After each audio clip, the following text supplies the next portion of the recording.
Abrir nossas Bíblias no primeiro livro do Antigo Testamento, Gênesis. Gênesis capítulo 1.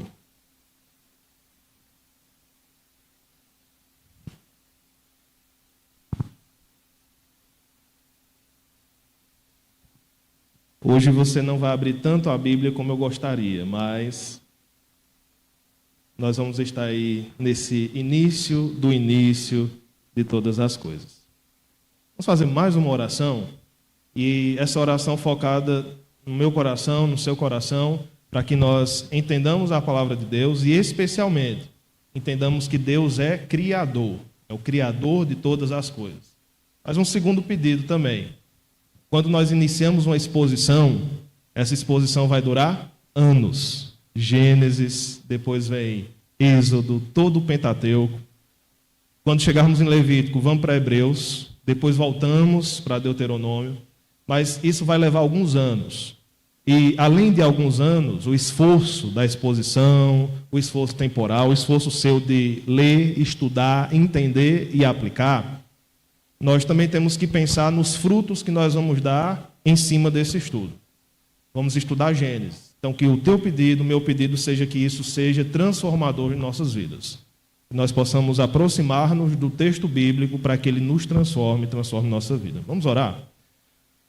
Deus Pai, em nome de Jesus e pela força do Espírito Santo, nós te pedimos, nosso Deus, Deus da igreja, dono de nossas vidas, Criador de todas as coisas, te pedimos, Senhor, que assim como criaste esse mundo, o ar que respiramos, a estrutura planetária, a estrutura de nosso DNA, como criaste todas as coisas, nós te pedimos que crie em nós um coração que ouve e obedece a tua palavra. Sabemos que esse mesmo Deus que criou todas as coisas pode criar esse coração em nós. Pode criar uma igreja saudável, uma igreja que ama ao Senhor, porque sabe que tudo vem de ti, que tu és a fonte de todas as coisas. E por isso somos gratos e te pedimos em nome de Jesus. Amém. Deus criou todas as coisas. Eu quero te lembrar algo sobre a realidade da igreja hoje. O que é que nós estamos enfrentando hoje como igreja? Como igreja que está no mundo, como jovens que estão aqui nessa noite, que estão na universidade ou já passaram por ela, como você que tem seu emprego, e no seu emprego você tem amigos, e com esses amigos você conversa, ou como alguns mais novos que ainda estão na escola, e ouvem de seus professores certas coisas sobre a criação de Deus, sobre como aconteceu, ou sobre como não aconteceu. Isso é apenas uma parte, e nós podemos observar dentro dessas dinâmicas, apenas uma parte da decadência do cristianismo nos últimos dias. Nós podemos dizer, sem sombra de dúvidas, que o cristianismo está em decadência. E isso faz parte do plano de Deus. Uma vez que o plano de Deus é que, no final dos tempos, o amor de muitos esfriará. Agora, isso não é desculpa para nós, para que nós, como igreja que conhece a palavra de Deus, que nós façamos parte desse processo mundial. Porque países tal estão esfriando de sua fé. Isso não é motivo para que nós esfriemos também de nossa fé. Precisamos nos manter fiéis, como crentes no Senhor Jesus, de que a palavra do Senhor é verdadeira, de que o Senhor é criador de todas as coisas, de que o Senhor é o sustentador de todas as coisas que existem. Você está observando aí uma frase de Harry Blamires, e ele diz assim: não existe mais, na cultura de hoje, em nossa época, um negócio chamado mente cristã. Isso não existe. É aqueles animais que estão em extinção, que nós observamos poucos deles na natureza. A mente cristã, ela não é nem mais um animal em extinção. Ela é um animal extinto. Não se acha mais. Talvez você esteja dizendo aí, mas eu sou um crente, eu creio nas coisas, como é que o Senhor está dizendo que não existe mais? Entenda, eu estou falando de mente cristã. A mente cristã é o fundamento para o pensamento cristão, que é aquilo que nós pensamos sobre ética, o que deve se fazer, o que não se deve fazer, sobre a beleza das coisas, que música é bonita, que música é feia. Isso é pensamento cristão. E na ponta está a prática cristã. A igreja ainda tem pensamento cristão. Um pensamento, inclusive, muito infectado pelo mundo, mas ainda tem. A igreja ainda tem ética cristã. Nós sabemos o que é certo e o que é errado. Às vezes com falhas, mas sabemos. A igreja ainda tem prática cristã. Nós ainda fazemos, nós pregamos o evangelho, nós evangelizamos, não é verdade?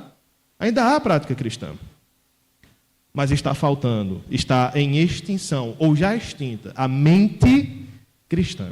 Que é apenas outro nome para o que nós chamamos de cosmovisão. Como assim? A cosmovisão é a visão de mundo que integra todas as coisas, que junta todos os aspectos da vida e coloca tudo sobre um norte, sobre um direcionamento.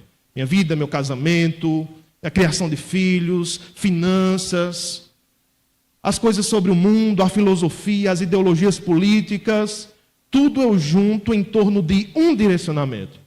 Por que eu estou dizendo que não existe mais mente cristã? Que não existe mais cosmovisão cristã? Porque os cristãos, eles dividiram a vida. Em algumas coisas eles são cristãos, mas na política eles não são cristãos. Em questões éticas eles são cristãos, mas quando se fala de financeiro, eles não são cristãos. E nessa divisão nós estamos causando o declínio da fé cristã. Essa não é a fé dos apóstolos. Essa não é a fé da igreja antiga. Uma fé que ia até as suas últimas consequências, até as implicações práticas daquilo que criam e viviam e praticavam. Por que a igreja não evangeliza mais? Porque ela não crê mais no poder do evangelho. Por que a igreja não se engaja no cuidado de uns pelos outros? Porque ela não crê mais no amor de Cristo. O problema é esse. Nós temos práticas aparentes cristãs, mas não temos mais uma mente cristã. Uma mente que guia todas as coisas. E um grande exemplo dessa infiltração do mundo e dessa destruição da cosmovisão cristã está em Gênesis capítulo 1, versículo 1. Quando os cristãos hoje leem, no princípio Deus criou os céus e a terra, eles não leem mais só, no princípio Deus criou os céus e a terra. Eles leem, Deus no princípio criou os céus e a terra, mas fulano fala outra coisa. Mas eu aprendi na escola outra coisa. Tem sempre um adendo, e muitas vezes o adendo é maior do que a Bíblia. Sendo que a Bíblia, ela é categórica. No princípio, Deus criou os céus e a terra. E a partir deste início, que é o início de nossos erros, nós vamos perceber por que nós chegamos onde nós estamos hoje. Na destruição da mente cristã. Tudo começou quando se questionou a criação de Deus. Tudo começou com um cristão. Tudo começou, infelizmente, com um protestante. Mas não é culpa só desse protestante, desse cientista cristão. Mas ele foi o porta-voz de muitas vozes dentro do cristianismo que começaram a descrer das Escrituras. Você conhece o nome dele? Charles Darwin. Crente. Acreditava no Pai, no Filho e no Espírito Santo. Mas ele começou a dividir a vida entre a sua fé e a sua ciência. E nesta divisão nós colhemos hoje frutos muito amargos, porque não sabemos mais entender o Deus Criador. Não sabemos mais entender a literalidade da Bíblia. A Bíblia como ela é. E perdemos muitas vezes a nossa fé. Não existe mais uma mente cristã. Um dos objetivos, nesses primeiros 2 capítulos de Gênesis, é nós resgatarmos a base de todas as coisas. Se a igreja crê que Cristo redimiu todas as coisas, amém. Se a igreja crê que um homem está caído em trevas, amém, mas existe algo mais fundamental, anterior à redenção, anterior à queda, anterior à escatologia, que Cristo retornará, pegará a sua igreja para si, e ressuscitará os mortos. Antes de tudo isso, existe uma verdade fundamental que baseia todas as outras. Deus criou todas as coisas. É a verdade da criação. Sem a criação, nada mais aconteceria. É o começo da história. É o início. Por isso que nós temos diante de nós o livro de Gênesis. E aqui eu preciso dar algumas explicações bem rápidas mesmo, sobre este livro. Você está observando aí um dos cortes dos manuscritos que nós temos do ano 1000 depois de Cristo, no hebraico, de Gênesis. Mas que livro é esse? Você está abrindo sua Bíblia no primeiro livro. Muitos de vocês provavelmente começaram um calendário de leitura e começaram esse calendário de leitura anual lendo Gênesis. Você já está lá pela metade, né? Mais ou menos, sendo que Gênesis é o livro mais volumoso deste volume chamado Pentateuco. Eu quero falar algumas coisas sobre este livro. Você vai se deparar com ele, você vai interpretar ele. Nós temos 50 capítulos pela frente. Ele é composto em sua maioria por histórias, mas não são histórias quaisquer. Lembra que nós passamos por 2 mensagens e essas mensagens propuseram à igreja uma preparação para esta exposição. Uma dessas mensagens falaram do poder da palavra de Deus. Não considere a palavra de Deus como historinha para crianças. A palavra de Deus é a palavra poderosa que vem do próprio Deus, inspirada, inerrante, que transforma, que fundamenta a igreja, que faz a igreja se mover. Aqui que Deus se revela. A segunda mensagem com o pastor Carlos, nós aprendemos sobre uma história única que vai de Gênesis a Apocalipse, uma linha. Não são livros ao acaso, não são histórias ao acaso.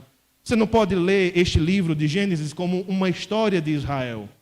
Isso não é um livro de história que você ensina para as crianças em uma sala de aula qualquer. Nós temos aqui uma história de Deus, da parte de Deus, selecionada com o intuito de fortalecer e guiar o povo de Deus. Por isso que nem todas as histórias estarão aqui. Nem todos os detalhes históricos, geográficos estarão aqui. Porque esse não é o intuito. Nós não temos um livro de ciência diante de nós. Nós não temos um livro de geografia diante de nós. Nós temos um livro de Deus diante de nós. Entender como funciona esse livro de Deus é essencial para todos nós. Na verdade, Gênesis não seria o título deste livro. Os judeus, eles davam outro nome. Na verdade, Gênesis ele não é um livro solitário. Todos os judeus foram os primeiros que lidaram com os primeiros livros da Bíblia, com a inspiração do Antigo Testamento. Os judeus entendiam um livro como um todo, chamado Pentateuco, os 5 primeiros livros da lei. Quando Jesus fala sobre lei, profetas e salmos, quando ele fala de lei, de que ele está falando? Desses 5 primeiros livros. Dos livros que os judeus entendiam que Moisés havia escrito. Embora Moisés morra em certa parte, mas ele escreveu em sua maioria. Alguém apenas complementa o resto depois da morte de Moisés. Diante de nós temos então um livro que não está só. Você deve ler esse livro entendendo que ele faz parte do Pentateuco. Então, essa é uma das questões. Qual seria então o título? Os judeus chamavam cada um desses livros por sua primeira palavra em hebraico, eles diziam o título do livro. No caso aqui de Gênesis, o título seria Bereshit. Bereshit. E a frase no versículo é Bereshit bara Elohim. Então, no princípio, criou bara Elohim. Criou Deus. E então, qual seria o título? Bereshit. No princípio. Você está aí, está em português. No princípio. Esse é o título que os judeus dão. Eles abram aí, primeiro livro do Pentateuco. Qual é? A criança judia pergunta. No princípio. Abra aí no princípio. Esse é o livro Gênesis. Mas por que esse nome Gênesis é dado? Quando os judeus, já perto da época de Jesus, estão ali conquistados pelos gregos, se faz uma tradução grega destes livros do Antigo Testamento. Essa tradução se chama Septuaginta. Se você achar em algum lugar as letras romanas LXX, se refere a Septuaginta, porque LXX dá 70. Foi o livro que foi traduzido por 70 tradutores. Quando se traduz para o grego, tem uma palavrinha em grego que significa início, genos. E aí, ao invés de no princípio, eles dão o nome de Gênesis. Então, a herança que nós temos aqui é do grego, é muita coisa, né? Mas é a história do texto que Deus nos deu. É a nossa história. Você tem aqui Gênesis porque se fala do princípio, do início de todas as coisas. Esse livro ele é muito bem dividido.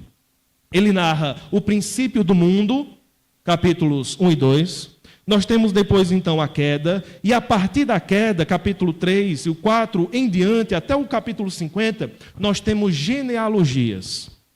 Nós temos, então, basicamente duas partes, a criação do mundo e a criação de Israel.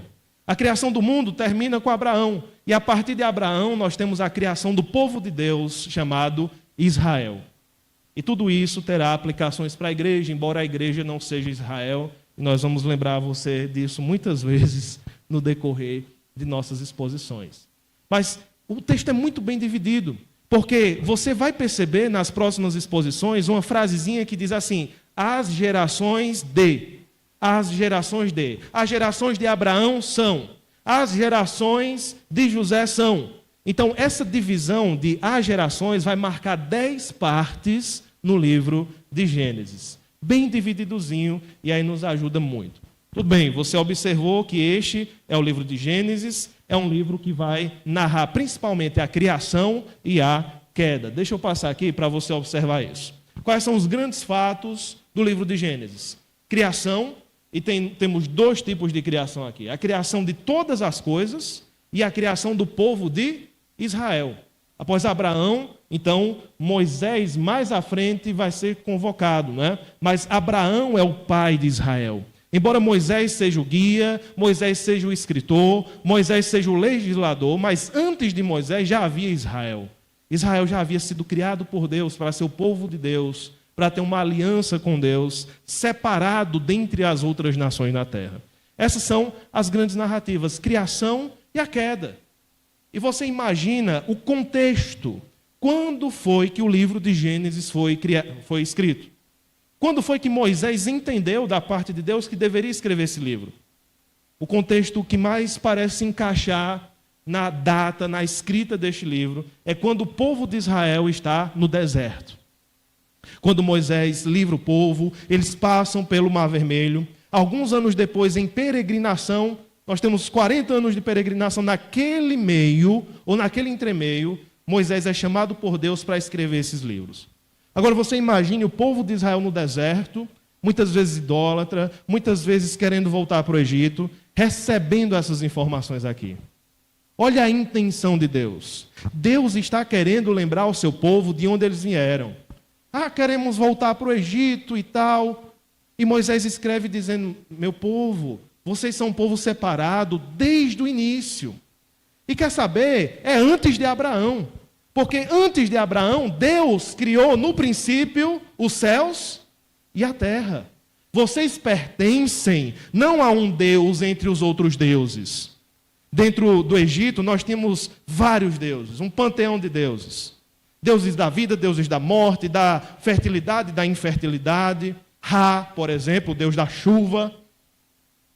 E o que Moisés está dizendo para eles é o seguinte: vocês não foram chamados por esse Deus chamado Elohim ou Yahvé, sendo um Deus dentre outros deuses. Vocês foram chamados pelo único Deus que existe. E qual a prova de que Elohim, Yahvé, o Deus verdadeiro, qual é a prova de que ele é o único Deus? É que ele é criador. Nenhum outro Deus criou nada. Eles são apenas ídolos das nações. O nosso Deus não é só o Criador de Israel, é o Criador de todas as coisas, do céu, da terra, da lua, das estrelas, os animais, o primeiro homem, a primeira mulher. Então, a ideia é ir voltando no tempo para explicar de onde tu vem. Muitas pessoas que não conhecem, acerca da sua árvore genealógica, elas ficam perdidas na vida. Elas não sabem quem são seus pais, foram abandonadas, não sabem de onde vieram, não sabem seus troncos familiares. O povo de Israel estava nessa crise de identidade. Eles precisavam saber de onde vinham para entender para onde eles iriam. Eu venho das mãos de um Deus criador, de um Deus que especialmente criou, moldou, mesmo depois da queda. Deus escolheu ter um relacionamento comigo. Por isso que ele escolheu Israel. Por isso que eu sou um israelita. E é assim que se molda a nossa narrativa. Quando você lê o livro de Gênesis, você vai entender ele como sendo Gênesis em si, mas dentro dessa história da criação, você tem um Pentateuco, então é um contexto maior, é a história de Israel, se desenvolve até o final de Deuteronômio. Você entende ele num contexto maior ainda, que é o Antigo Testamento. Após o Pentateuco, outros livros são escritos. Nós temos o período dos juízes, o período dos reis, os profetas aparecem, nós temos os salmos, a sabedoria sendo escrita, e tudo preparando a chegada de Jesus. É um contexto que engloba a Bíblia. Eu quero que você leia Gênesis não só como Gênesis, mas como um livro que faz parte da história de Deus. Um livro que nos fala algo que é extremamente necessário. O povo de Deus tem esse problema de fragmentar as coisas. Eu vejo muitos falando assim: ah, pastor, tem livros da Bíblia que eu gosto muito, mas tem livros que eu não suporto. Não fale isso não, meu irmão. Eu não vou dizer que é um pecado, porque a Bíblia não é um ídolo, né? Quem deve ser adorado é o Deus da Bíblia. Mas é muito perigoso quando você despreza um livro da Bíblia. Quando você despreza um livro da Bíblia, você está desprezando a palavra inspirada de Deus. É uma genealogia. Eu não entendi. Pronto, diga o seguinte: eu não entendi. Diga, eu não compreendo a função. É melhor. Você diz que não gosta, que você despreza, que você pula. Você está, sem querer, dizendo que Deus não inspirou aquela parte. E você começa a colocar, então, em xeque a inspiração de Deus. E pode ser que, no futuro, você descreia da própria Bíblia. É muito perigoso. Ou a Bíblia é toda inspirada, ou ela não é. Nós não temos aqui meias opções. Ou a Bíblia é toda inerrante, ou ela não é. Nós não temos meias opções. Nós temos que observar a palavra dada como ela é, inspirada como ela é. Então, talvez Gênesis seja um pouco mais tranquilo, porque nós temos aqui um gênero que todo mundo gosta, que é narrativa. Muitas narrativas, histórias sendo contadas, mas temos genealogia já. Começam. E você precisa entender o papel de cada uma dessas coisas no teu crescimento espiritual. O que é que essas coisas significam? O que é que elas falam? Às vezes nos falta conhecimento. E essa falta de conhecimento acaba nos prejudicando em nossa vida espiritual. Entendido isso, o livro de Gênesis se divide em duas partes. Capítulo 1 ao 12, capítulo 13 ao 50. E é um pouco desigual essa divisão, né? Nós chamamos capítulo 1 ao 12 de história primordial. É a história da criação de todas as coisas e do chamamento de Abraão. São as duas grandes questões que são levantadas. Claro, outras coisas são muito importantes, mas são os focos. Capítulo 13 ao 50, então, é a gênese desse povo, e esse povo se desenvolvendo, e nós temos o grande destaque no final, que são muitos capítulos, 35 em diante, que é a história de José, né? Que é uma grande narrativa, uma grande saga. É a saga do herói que vence em meio às dificuldades, e nós vamos entender que ele vence pela fidelidade que ele tem a Deus. Está dividido, nós estamos então na primeira parte, capítulo 1 ao 12, então 1 a 12, narrativa dos primórdios. Capítulo 13 ao 50, narrativa dos patriarcas. Você pode chamar de história patriarcal ou narrativa dos patriarcas de Israel. Essa é a divisão, mas eu quero voltar com você só para você focar mais aqui no nosso entendimento do capítulo 1 e do capítulo 2, certo? A narrativa da criação, ela perpassa capítulo 1 e ela vai até o capítulo 2, versículo 3. Nós estamos falando do 1, versículo 1 ao 2, versículo 3, da criação de todas as coisas. A partir do 2 e 4, nós temos um foco na criação do homem e da mulher, criados à imagem e semelhança de Deus. As pessoas hoje têm voltado, hoje não, desde 1700 e pouco até hoje, têm se questionado esse texto. Tem se pensado qual é a função desse texto, capítulo 1, versículo 1 ao 2, versículo 3. O que é que ele fala? Como é que devemos interpretar esse texto? Se você é alguém que nasceu num contexto evangélico, contexto cristão, desde criança você ouve na salinha, né, sobre os dias da criação, sobre a criação de Deus. Mas você ouve isso na igreja no domingo, aí na segunda-feira você chega na escola ou chegava na escola e teu professor dizia: Gênesis, tu leu Gênesis, foi? É uma mentira grande. Aquilo ali é coisa de crente que tem a cabeça tresloucada. Aquilo ali é uma mentira para controlar as massas. Por quê? Porque o professor se formou em uma universidade pública, em sua maioria, que já está aparelhada em torno disso, né? Na contrariedade do cristianismo. O que eu estou destacando aqui, irmãos, é que não há nenhum diálogo, né? Quando o professor passa para a criança, ele não passa em termos de um diálogo, de uma possibilidade. Ele passa em termos muito violentos, às vezes. Você crê nisso? Então você é um ignorante.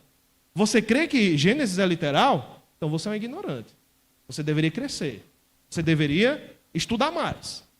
Então nós temos uma intolerância para com quem crê nas Escrituras. Uma intolerância que certamente vem das mãos de Satanás para, mais uma vez, atacar o povo de Deus. Mas 3 propostas têm sido dadas, principalmente para interpretar este início de Gênesis aqui. Muitos pensam agora que, não, vamos ler com cuidado isso aqui. Isso aqui é apenas uma poesia. Uma poesia. E, de fato, esse início aqui é muito poético, né? Você vai perceber que, depois do versículo 2, nós temos um padrão. Deus fala, haja luz, houve luz, Deus viu que a luz era boa, Deus chamou a luz dia e as trevas noite. Então tem essa dinâmica de Deus falar, de Deus dar um nome e de Deus ver que é bom. E essa repetição, ela é poética. De fato, é um texto poético. E algumas pessoas têm dito o seguinte, olha, quando o crente, ele lê isso aqui e diz que isso é verdade, a ferro e fogo, ele não está entendendo que isto é uma poesia. Mas, meus irmãos, este é um argumento falho. Afinal, pressupõe que poesia é sempre mentira. Poesia precisa ser mentira? É possível escrever um texto poético falando uma verdade. Inclusive, tem uma poesia de Carlos Drummond de Andrade que ele ensina a fazer uma feijoada. É uma receita de uma feijoada na poesia. Então, assim, é mentirosa a feijoada? Não, tá lá o toicinho, tá lá o joelho do porco, bem direitinho, como frita, como faz, como corta a laranja. É uma poesia. Porque poesia é mentira? Isso é um argumento totalmente falho. Já outros, um pouco mais ferrenhos, vão dizer que Gênesis é um livro de ciência. É um livro que está em contradição a tudo. É um livro que está nos ensinando bem direitinho como foi que Deus criou, e eu devo ignorar todo e qualquer cientista que fale alguma coisa sobre a criação. Essa também não deve ser uma atitude nossa para o contexto. Por quê? Porque nenhum livro da Bíblia é um livro de ciência. Nós já estabelecemos isso. Os livros da Bíblia são livros de Deus, com propósitos divinos, para guiar o povo de Deus, para salvar o povo de Deus, para revelar Deus para esse povo. Então, temos que ter cuidado com outro extremo também, de achar que tudo é ciência e o que os cientistas falam, nada está certo. Também, este pode ser um exagero prejudicial. Já outros têm proposto agora que esse início de Gênesis é um mito. Já ouviu falar de narrativas mitológicas? Todos os povos têm sua mitologia. Os povos indígenas no Brasil têm sua mitologia. Eles dizem, por que é que as estrelas, alguns dos povos indígenas brasileiros, por que é que as estrelas estão no céu? Porque crianças aprontaram e aí, para fugir de seus pais, quando seus pais voltaram, subiram numa árvore e foram se esconder no céu e viraram estrela.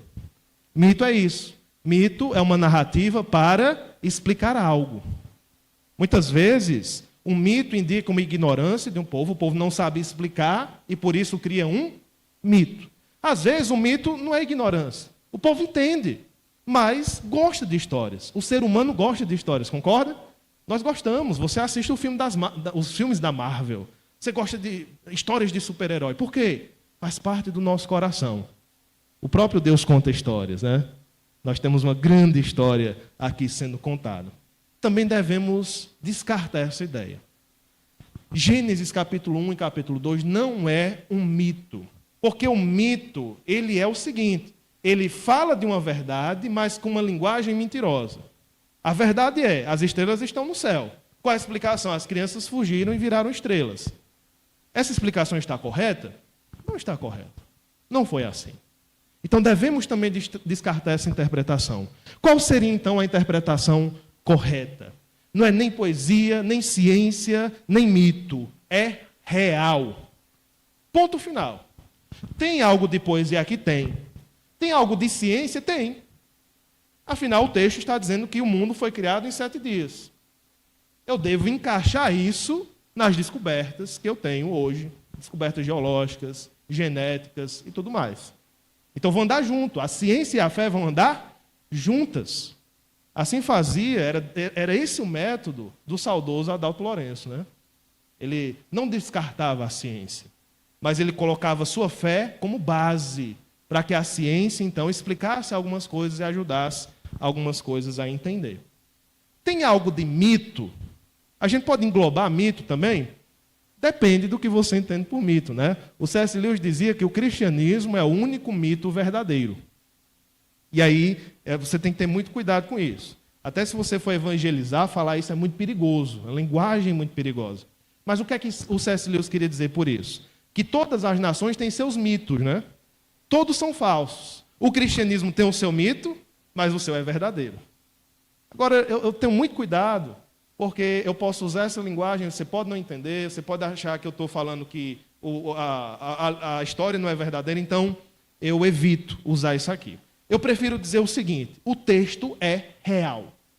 O texto narra o que aconteceu. O que aconteceu foi que Deus criou os céus e a terra. O que aconteceu foi que ele criou em 7 dias. Não há muito o que questionar aqui. Não há muito o que ver além do texto. Deus nos chamou e chamou pessoas, doutores, mestres, pós-doutores, mas também chamou pessoas que têm graduação, mas também chamou pessoas que têm só o ensino médio, mas também chamou pessoas que têm um fundamental, e também chamou pessoas que não têm um fundamental. Deus chamou pessoas letradas e iletradas, Deus chamou todo tipo de gente. E a partir desse pressuposto é que eu entendo algo sobre a Bíblia. A Bíblia é simples. Porque se a Bíblia não fosse simples, esse povo não conseguiria entender. Se eu tenho que olhar para a Gênesis e ter toda uma teoria por trás disso, esse dia aqui significa milhões de anos. Deus não fez um texto simples. Deus fez um texto complicado, que falta coisa.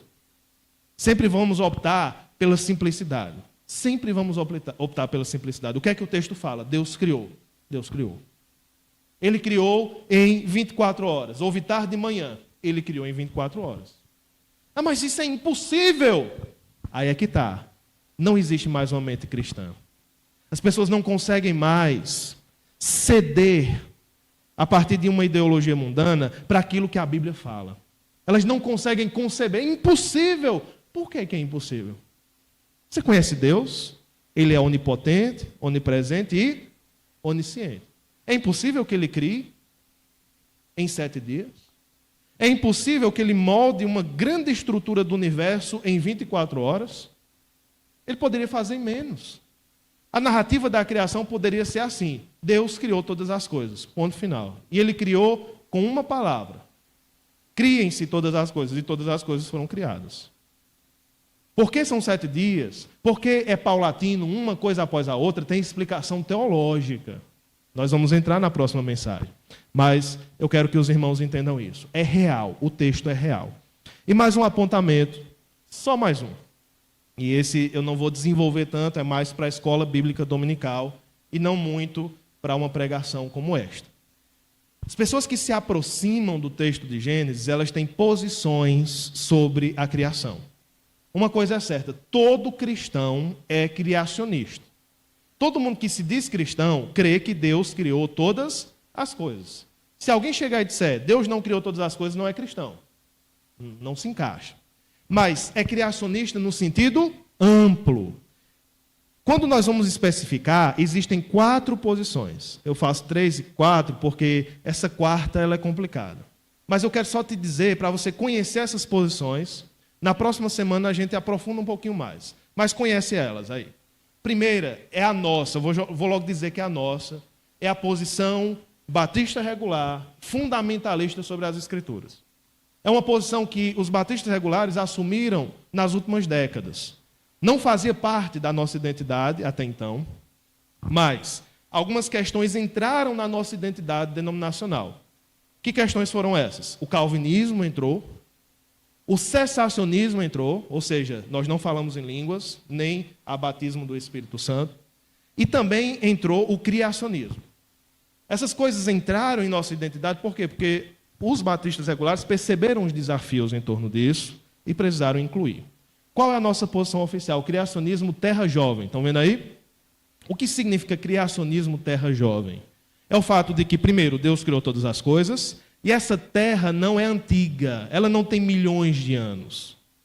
Ela é uma terra criada em 7 dias. E contando os anos que nós vemos e o desenvolver das eras, essa terra não passa de 10 mil anos. Ela não é tão antiga assim. Mas, pastor, eu vi que um geólogo... Calma. Primeiro eu quero que você entenda a posição. Depois, em contexto de aula, nós podemos discutir os debates. Segunda, é o mesmo criacionismo, mas terra antiga. Crê, por exemplo, que cada dia desse, Deus criou, houve tarde e manhã. Esse dia teve 1000 anos. Ou esse dia teve milhões de anos.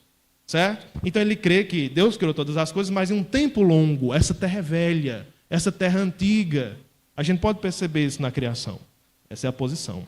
A terceira posição é aquela que mais evidencia a morte da cosmovisão cristã. É a que mais evidencia como o cristianismo tem decaído no Ocidente, que é o evolucionista teísta. É uma tentativa de juntar o evolucionismo com a Bíblia. O nome mais bonitinho agora é evoteísmo, né? Que juntou evolucionismo, teísta. Olha como a própria nomenclatura já denuncia. Evolucionismo é uma teoria dentro da biologia e dentro da geologia. Só que o evolucionismo, por natureza, ele é ateísta. Ele não crê em Deus. Ele não crê que Deus evoluiu ou fez evoluir as espécies. Então, alguns evolucionistas se convertem ao cristianismo e dizem, eu vou continuar evolucionista, mas agora eu creio em Deus. Então, percebe que o evolucionismo não pertencia aos cristãos. Mas os cristãos estão querendo agora abraçar ele. E abraçar de maneira muito perigosa. Alguns grandes cristãos foram evolucionistas? Foram. Eu confesso para você. Timothy Keller, há pouco falecido, era evoteísta. Nós tínhamos o próprio C.S. Lewis, né? John Stott, o grande John Stott. Então, assim, todo mundo tem o direito de estar errado. Não tem problema nenhum. Todo mundo, inclusive nós, né? Mas eu estou falando de nossa posição histórica. A quarta, ela é mais recente. Ela se chama design inteligente. E ela não está preocupada se a Terra tem milhares, milhões, o que for. Design inteligente só tem uma proposta, que toda a criação aponta para um Criador. Certo? Então, é uma posição bem tranquila, que ela abraça todo mundo. Ela diz, olha, na criação existem as assinaturas do Criador. Alguns têm feito essa pesquisa dentro da Mackenzie, especialmente dentro da Mackenzie. Mestres e doutores têm feito uma boa pesquisa aí. Tudo bem. Qual a nossa posição oficial? Talvez não seja a sua. Criacionismo, terra jovem. Nós cremos que Deus literalmente revelou a criação através do livro de Gênesis. Tá bom, a introdução é longa, mas agora eu te convido a entrar no versículo 1. Capítulo 1, versículo 1. Bereshit, estou brincando, vai ser em hebraico não. Bereshit, bara Elohim. É bem facinho, né? Olha aí comigo o versículo 1. O que é dito? No princípio, Deus criou os céus e a terra. Você conhece esse versículo desde criança, né? Diga um versículo decorado. No princípio, Deus criou os céus e a terra. Todo mundo conhece esse versículo. A primeira questão que eu quero entrar com vocês e procurar evidenciar para vocês é que Deus escolheu criar. Existem duas traduções possíveis para esse versículo. Inclusive, poucas traduções em português trazem a segunda opção, em inglês há mais variedade.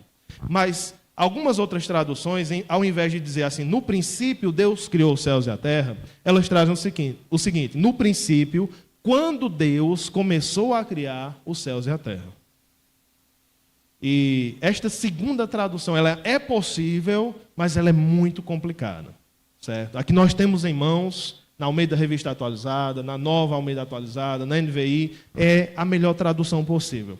Porque quando eu falo que no princípio Deus começou a criar os céus e a terra, dá a entender que houve dois momentos. Deus criou, não deu certo, e Deus começou a criar de novo. Que é uma das teorias que nós temos aqui em Gênesis. Que Deus primeiro criou, mas a terra ficou sem forma e vazia. Não deu certo. Aí Deus, no versículo 3, começou a criar de novo. Essa teoria ela é muito complicada porque ela diz que houve um problema entre o versículo 2 e o versículo 3. E esse problema, provavelmente, segundo eles, é Satanás. Alguns entendem que entre o versículo 2 e o versículo 3, Satanás caiu, rebelou-se, levou terça parte dos anjos com ele. E é por isso que a terra ficou sem forma e vazia. Porque Satanás batalhou contra Deus. Houve uma guerra, uma destruição. Está vendo como o povo é criativo? Vê tudo isso aqui. Não dá para ver. Não está aqui. Crente é um bicho criativo. O crente só perde para o judeu. O judeu é o povo mais criativo do mundo para inventar a história. É um anjo que foi curar uma mulher. Todo homem que se deitava com ela morria no outro dia. Esse anjo manda abrir um peixe. Dentro do peixe tem um fígado. O cara come o fígado. O judeu é um povo... Os judeus são muito criativos, né? Para a história. Mas o cristão também é. Não há nada disso aqui. Não há nada disso. O que nós temos é uma declaração de que não que Deus começou a criar, mas que Deus criou de uma vez por todas. Nós poderíamos dizer que é um resumo. O versículo 1 resume os versículos 2 até o capítulo 2, versículo 3. É o título. Olha, no princípio, Deus criou os céus e a terra. Como foi essa criação? Então Deus disse, haja luz. Então se desenvolve. Nós temos uma declaração absoluta. Absoluta. Qual a primeira coisa que você tem que perceber aqui?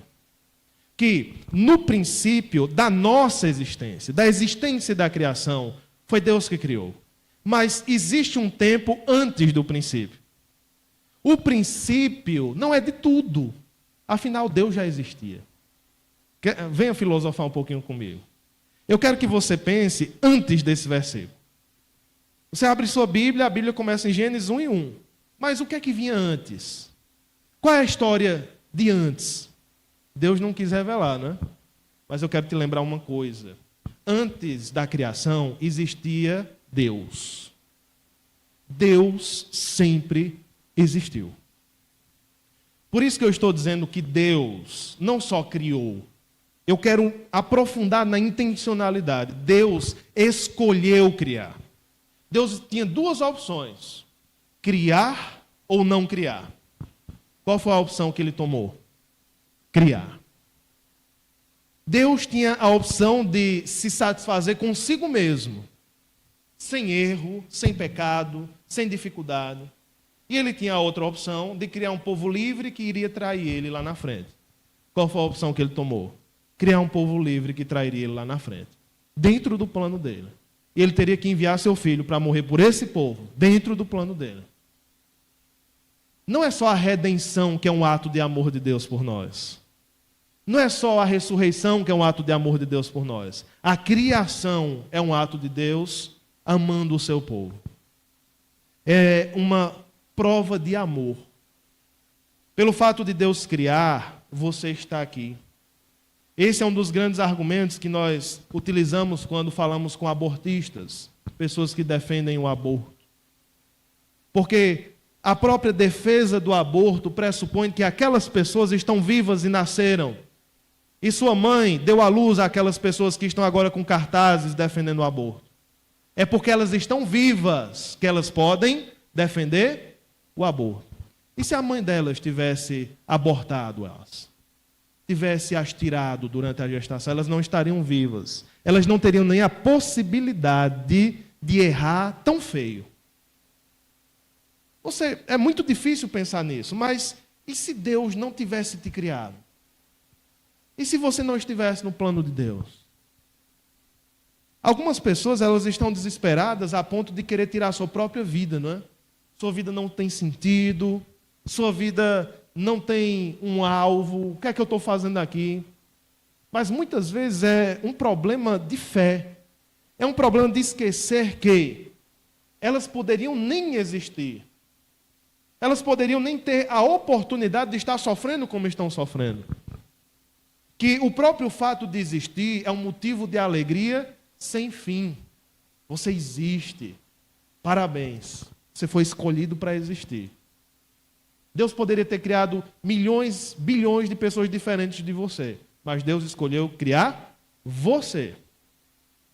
Só isso já deveria ser fonte de alegria e contentamento para o meu coração. Deus quis que eu estivesse aqui. E você sabe que depois do seu nascimento, muitas coisas poderiam ter ceifado a tua vida. Um acidente de carro, talvez você poderia ter um câncer na infância e não ter sobrevivido. Mas Deus em tudo está fazendo com que você esteja aqui neste domingo à noite. Alguns não estiveram, alguns não puderam chegar. Porque Deus te criou e Ele escolheu te criar. Intencionalmente. Existe algo aí. Existe alguma coisa que você precisa entender. Por que eu estou aqui? Por que Deus quis me criar? O que é que Deus quer comigo? Eu não queria nem existir, o suicida diz. Eu não queria estar aqui, eu não pedi para nascer. Mas você nasceu.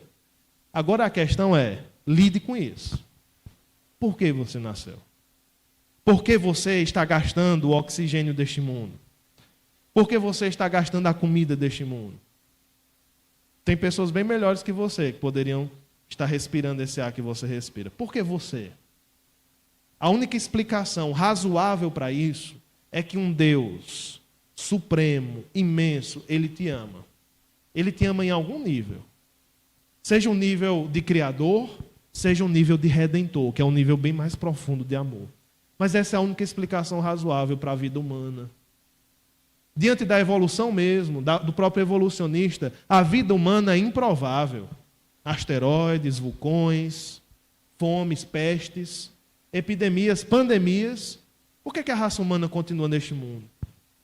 Por que nós continuamos sobrevivendo? Por que as pessoas choram nos hospitais, quando seus filhos estão morrendo, quando elas mesmas estão morrendo? Por quê? Por que nós não aceitamos a morte? Porque existe algo maior. Porque existe um Deus eterno que nos criou, que não morre, e que colocou a eternidade em nossos corações. Queria que você lembrasse disso.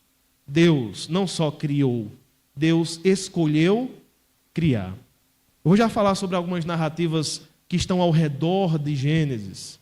E eu quero que, quando chegar nesse ponto, você perceba como as narrativas dos povos, as cosmovisões dos povos, não tem nada a ver com a cosmovisão bíblica. Quando eu falo aqui sobre evolucionismo, eu sei que eu incomodo algumas pessoas. Eu mesmo já fui muito incomodado. Irmãos, eu li muitos livros sobre isso. Porque de um lado eu tinha as provas científicas. E as provas científicas para mim são importantes, muito importantes. Do outro lado eu tenho as escrituras. Eu ficava pensando, como é que eu concilio isso? Eu ouço uma coisa no domingo, na segunda eu ouço outra. Como é?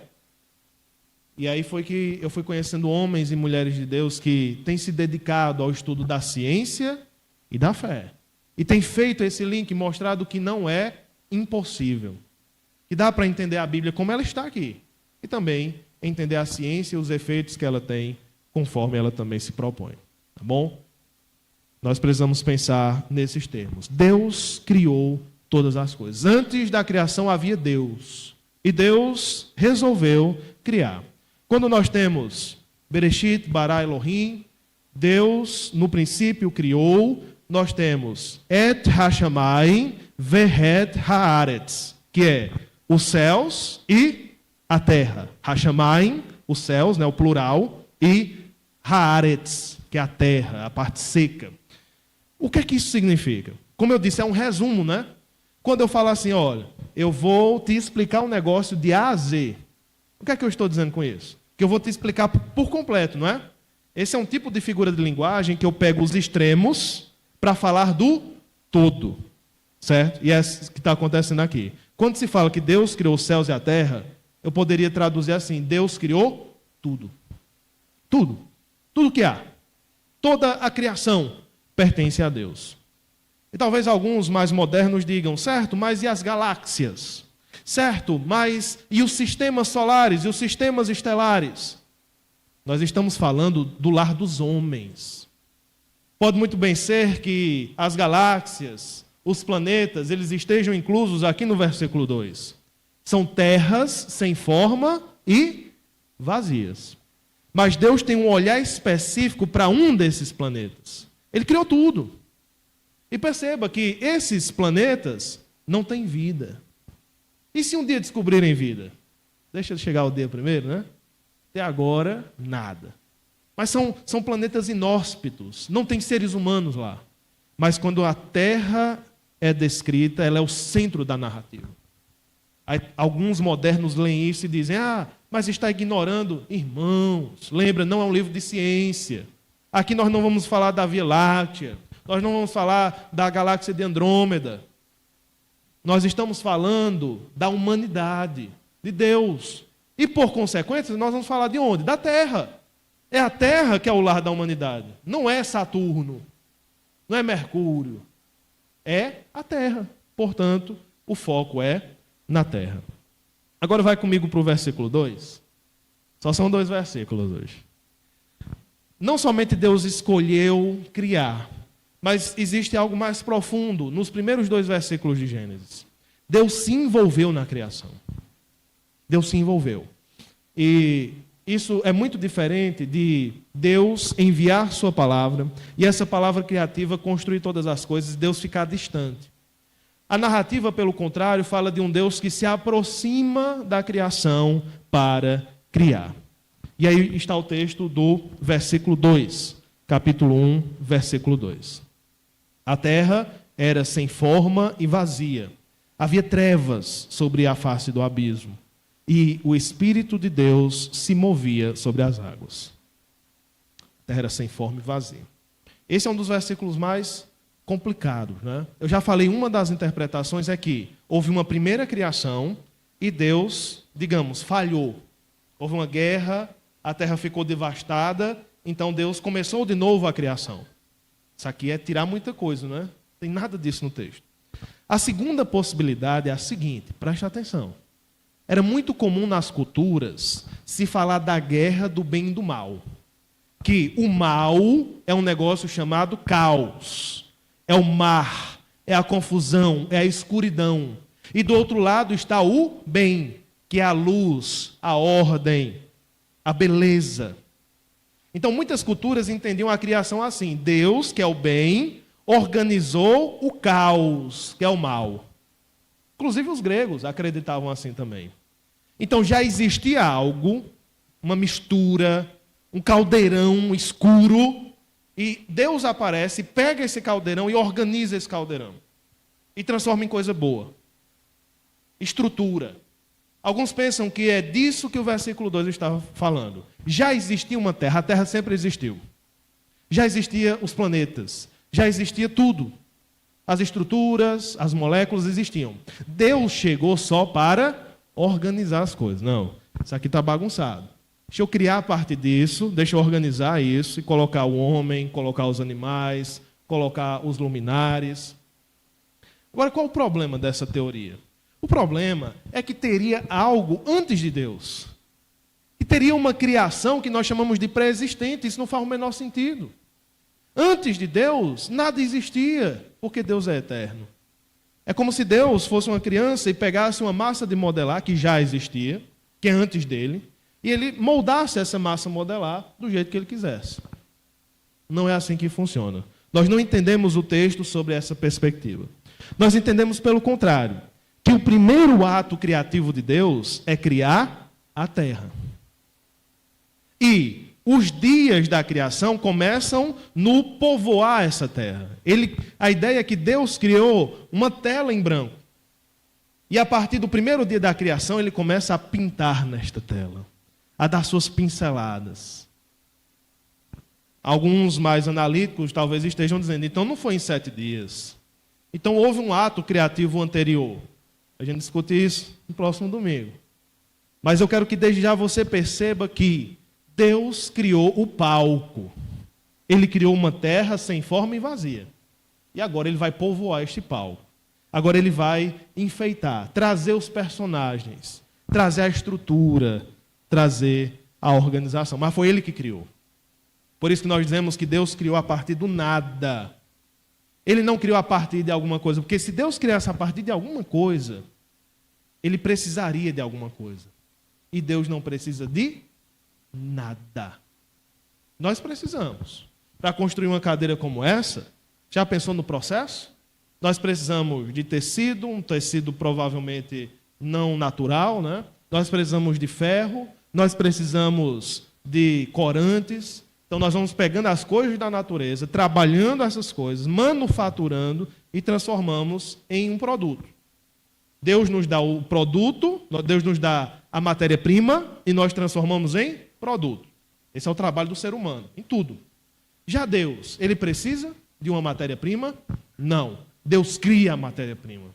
É Ele que cria, é Ele que traz a vida, é Ele que ordena. Mas além desta primeira afirmativa, que a terra era sem forma e vazia, nós temos uma segunda afirmativa. Havia trevas sobre a face do abismo. E mais uma vez, aqueles que creem numa guerra do bem e do mal, eles usam essa parte aqui. Olha, havia trevas, trevas é coisa ruim. Trevas é um local da confusão. De novo, é tirar muito do texto sem que o texto nos diga. A ideia de haver trevas é muito clara. Porque é no primeiro dia da criação que Deus diz, haja luz. Por que havia trevas? Porque Deus não havia criado a luz ainda. Não é porque havia um dragão nas águas, um leviatã. Nada disso é dito aqui. Entender a Bíblia é entender na sua simplicidade, no modo como ela está. O abismo é o local das águas. Lembra que Deus faz separação entre os céus e as águas? Entre a terra, a parte seca e a parte molhada? Ou seja, tudo é mar, tudo é abismo no início. E havia trevas ali. Mas aqui chega a boa nova do Deus que se envolve com a criação. O Espírito de Deus se movia sobre as águas. Talvez na sua tradução você tenha, pairava sobre a face das águas. Você sabe qual é a palavra para o Espírito de Deus? Ruá. Ruá. Que é a mesma palavra para vento, né? E aí fica essa confusão aqui. Será que é o vento de Deus que soprava sobre as águas? O vento tem tudo a ver com o mar, né? As ondas são formadas pelo vento. O vento faz com que a água tremule. Mas não tem nada a ver aqui, não é um simples vento, porque é um Espírito de Deus, é um vento de Deus. Se você junta as partes da Bíblia, você vai entender uma coisa. Você junta o fato de que Deus criou no princípio os céus e a terra. No versículo 2, que o Espírito se movia sobre a face das águas. E quando você conecta com o Novo Testamento, João 1:1, no princípio era o Verbo, e o Verbo estava com Deus, e o Verbo era Deus. Vai cair a ficha. Eita! Deus Pai, Deus Filho e Deus Espírito Santo estavam envolvidos na criação. Quando Jesus fala que é primogênito, quando Paulo fala sobre Jesus, ele é o primogênito da criação. O que é isso? Jesus é o centro da criação. Não porque foi criado, mas porque participou da criação. Porque foi o arquiteto de Deus, diz Provérbios capítulo 8. Eu era o seu arquiteto, as suas delícias, todos os dias.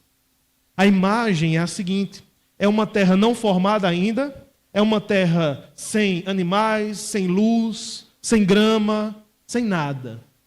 Mas quem é que está pairando? A palavra pairar é muito boa. Porque pairar indica aquele movimento das aves quando elas não estão batendo suas asas. Elas não estão em pleno voo, mas elas estão pairando. Outra palavra seria planar, né? Elas estão aproveitando, os urubus fazem muito isso, e elas andam nas correntes do ar sem esforço. Elas estão pairando. A imagem é como se o Espírito de Deus fosse então uma ave que está passeando sobre a face das águas que não foram ainda criadas, que estão ainda fecundas. Eu vou te dar a melhor ilustração para isso aqui. É como se a terra estivesse grávida. A terra está grávida, ela não deu à luz ainda. E quem é que está engravidando a terra? Quem é que está inseminando a terra? É o Espírito Santo de Deus. Porque onde há o Espírito do Senhor, ali há vida. O Espírito Santo ele tem a ver com a vida. Porque quando Deus cria o homem, ele sopra em suas narinas espírito. Lembra? É o vento de Deus que traz a vida ao homem. Assim também esse espírito trouxe vida ao mundo. Quando você olhar para uma flor agora, quando você olhar para uma grama agora, quando você olhar para um animal, se você olhar para um rato, você lembre que de algum jeito ele tem a ver com o Espírito Santo de Deus. Ele faz parte desta criatividade de Deus, manchada pelo pecado, que eu não gosto de rato. Eu não tenho medo de muitas coisas, mas de rato eu tenho. Se correr para os meus pés, eu dou uns pinotes. Mas faz parte da criatividade de Deus. Não só da criatividade, mas do poder de Deus. O Espírito se movia sobre a face das águas. Eu disse para você que algumas narrativas estavam em torno de Israel. Vou fazer um resumo aqui bem grande.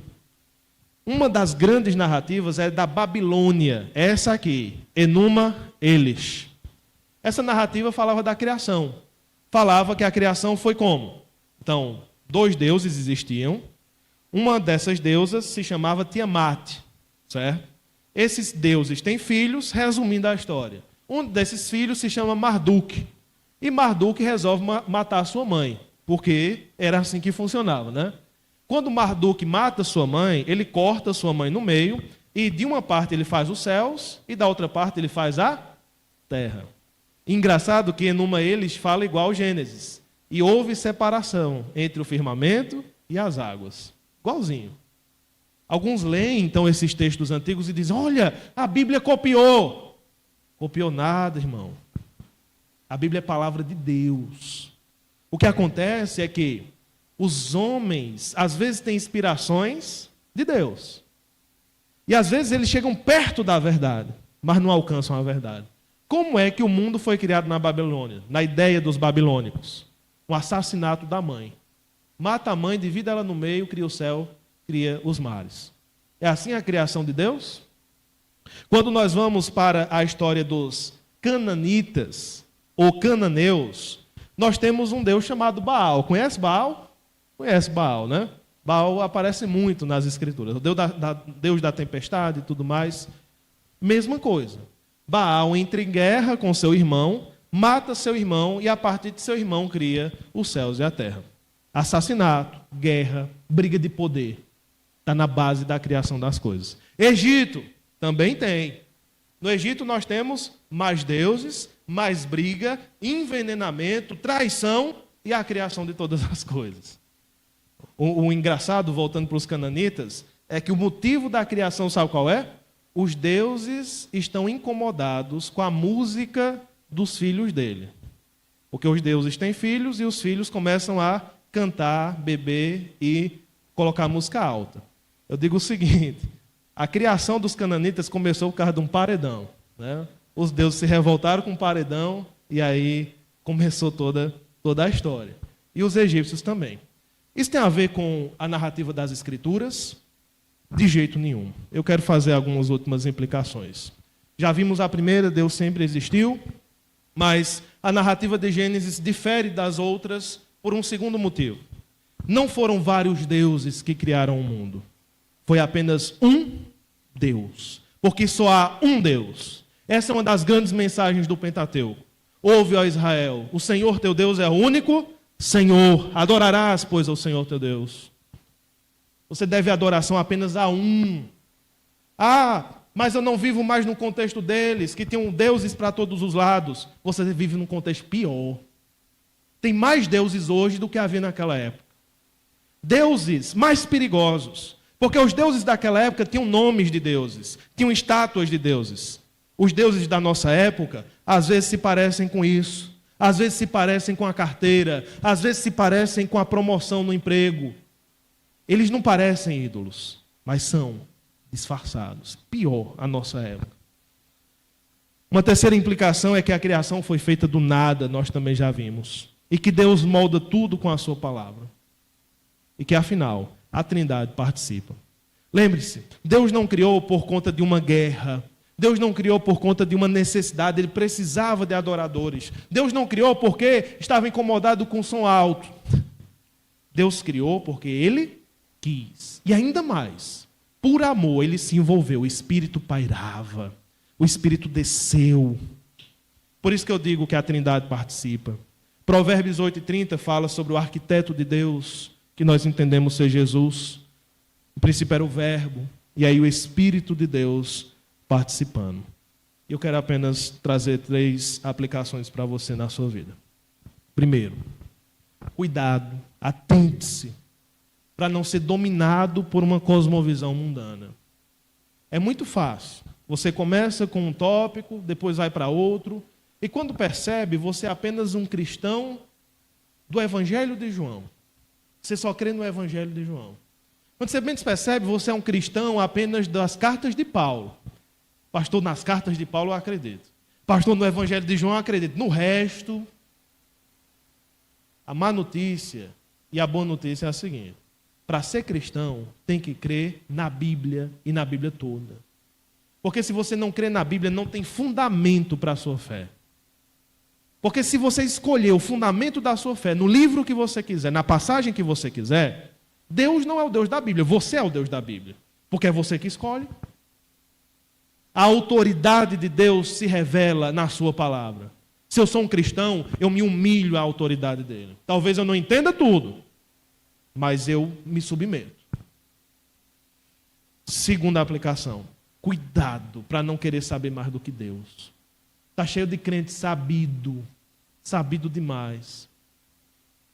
Às vezes é fácil de entender um incrédulo sabido, porque ele não tem sabedoria de Deus ainda. Então ele se acha muito. Mas é muito difícil de entender crentes tão sabidos.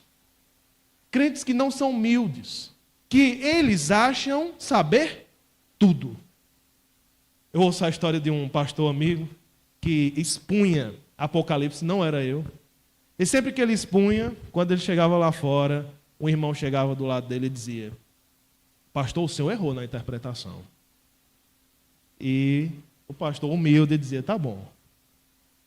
Por quê? Conhece aquele ditado, de médico e louco todo mundo tem um pouco?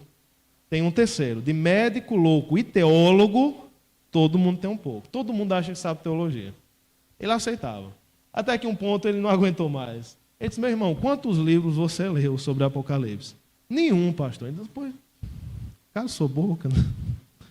Vá orar. Era apenas o questionamento pelo questionamento, não por entendimento, não por nada disso. Eu estou citando aqui Jó, capítulo 38, versículos 4 e 7. Cuidado para não querer saber mais do que Deus. Lembra do que é dito em Jó, capítulo 38? Nós temos Deus se aproximando e dizendo: Jó, você sabe mesmo todas as coisas? Você entende todas as coisas que você está falando aí? Você entende as implicações? Você estava lá quando eu estabeleci os fundamentos da terra? Não. Você estava lá quando no princípio Deus criou os céus e a terra? Não. Você estava lá quando os filhos da alva cantavam alegremente com a criação? E Jó tem um adendo aqui, né? Porque parece que Deus está sozinho na criação. Deus Pai, Deus Filho, Deus Espírito Santo. Mas em Jó 38 você aprende que os anjos estão lá de plateia, empolgados com a criação de Deus, cantando, o coral, Deus criando e o coral se alegrando com a criação. Cuidado para não querer saber mais do que Deus. É impossível que Deus tenha feito tal coisa. Por quê? Você sabe? Quem foi conselheiro de Deus aqui? Quem deu alguma coisa a ele que possa ser restituído? Ninguém. Terceiro e último lugar. Se você está aqui hoje e não conhece Jesus Cristo, você precisa entregar a sua vida a Ele. Você precisa crer nesse amor. Porque Deus te amou antes de Gênesis 1 e 1. No princípio, Deus criou os céus e a terra. Você acha que a história começou ali? Não. A história começou em Efésios 1 e 4. Sabe o que é dito lá em Efésios 1 e 4? Antes da fundação do mundo, Ele nos escolheu nele, para sermos filhos, para sermos alguém que faz boas obras. Nós fomos eleitos nele, em Jesus, antes de Gênesis 1 e 1. Ou seja, antes do Bereshit bara Elohim, de Deus criar no princípio, Deus te amou. E talvez seja hoje a oportunidade que você tem de entregar a sua vida a Jesus. E talvez seja hoje a tua oportunidade, querido, de lembrar disso. Você está vivo e está respirando. Você falha no teu devocional, você falha na tua missão. Você é um ser humano de pó como eu, que falha também. Mas lembre-se, sua vida não é sem sentido. Recupere-se de suas falhas, levante, bata a poeira, continue. Porque você está aqui por um propósito. Você foi criado para adorar a Deus. Alguém quer entregar a sua vida a Jesus hoje? Se quiser depois conversar conosco, nós queremos conversar com você. Bom, vamos orar. Senhor, muito obrigado por tua palavra que penetre em nossos corações. Obrigado por aprender as verdades simples de que o Senhor criou todas as coisas e que o Senhor se envolveu com esta criação. O Senhor se importou. O Senhor se dispôs, esforçou-se para que estivéssemos aqui hoje, para que o mundo ainda funcione. Se fosse apenas por nós, certamente já teríamos destruído a tua criação, mas o Senhor continua dando forças, preservação, dando energia para continuar. Que a saúde que o Senhor deu a todos nós, que a vida que o Senhor deu a todos nós, seja utilizada, Senhor, para a tua honra e glória, como Criador. Se alguém aqui está em dúvidas de entregar-se ao Criador de todas as coisas, que o Senhor tire essas dúvidas do seu coração. Que lembre-se, não há um lugar para qual possam fugir. Não há como escapar do teu amor, porque afinal tu criastes os céus e a terra. Ajuda-nos a entender isso. Te pedimos em nome de Jesus. Amém.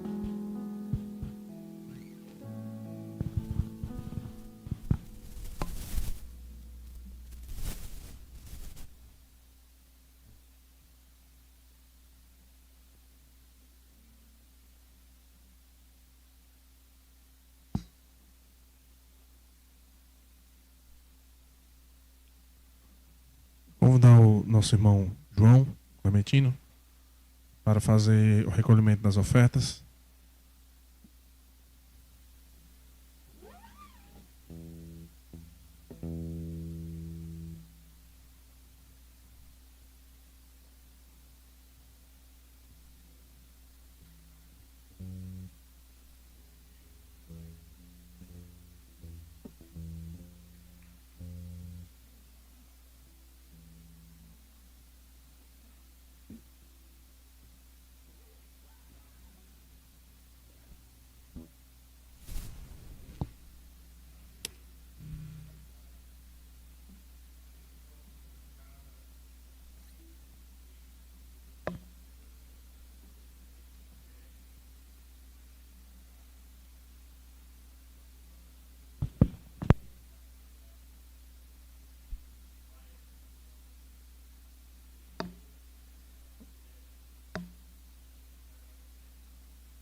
Declaro quem tu és.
entregamos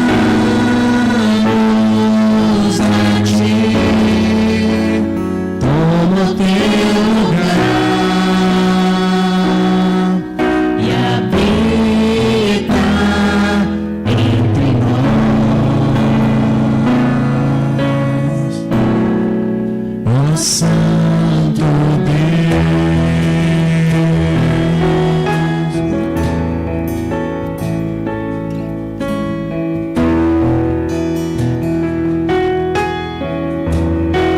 Mais uma vez uníssono.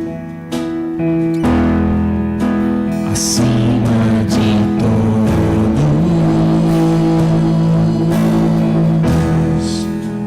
acima de tudo, está o Senhor.